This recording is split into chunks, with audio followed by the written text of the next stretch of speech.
Did you ever wonder what could have been in the original Subnautica? Like what biomes or locations they might have added had they kept working on it, or maybe could add in a DLC? Well, today I'm talking about those biomes. Just a disclaimer, these are all my takes on my personal visions and opinions, so you're perfectly entitled to your own. Just be civil about it, okay? Alright, on to the video. First, we have the super jet streams.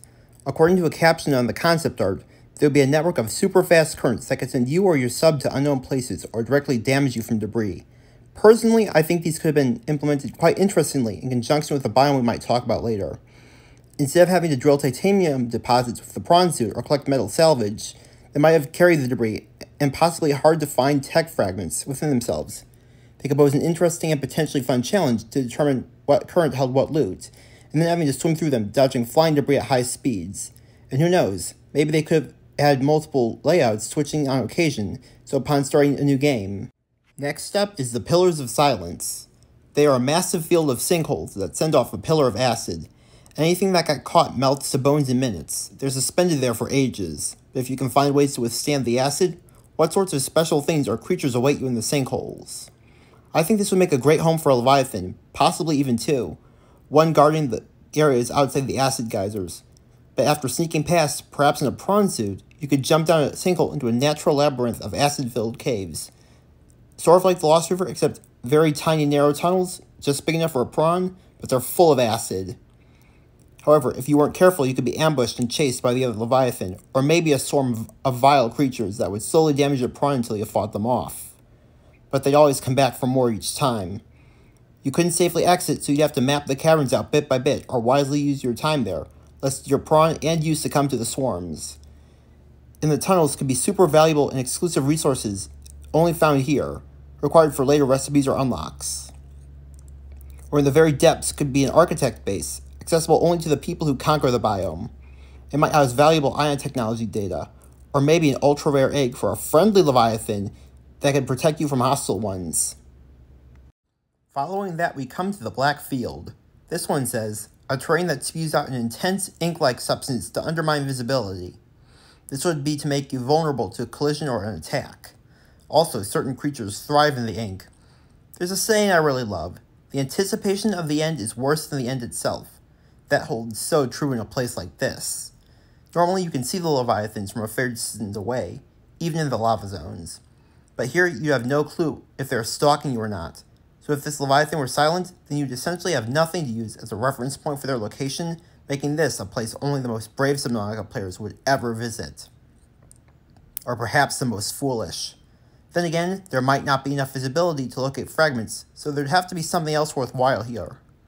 Like an architect base.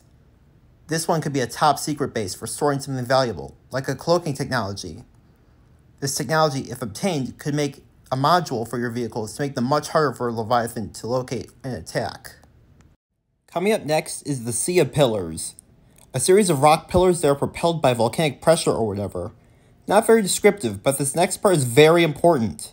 There's a smiley face at the end of the caption. Okay, so maybe not that important, but I think it's kind of nice. Kind of cute. I like the idea of an undersea eruption field, maybe as a part of the inactive lava zone. I don't know what purpose it would serve that isn't already filled, but it could pose a cool challenge to safely navigate, or as a place to build a sea base.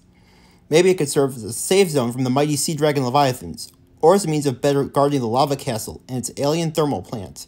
Given the sea dragon isn't the most reliable when it comes to patrolling and attacking, that is. It's dangerous, but that's offset by the fact it ignores solid ground and sometimes just doesn't serve its purpose.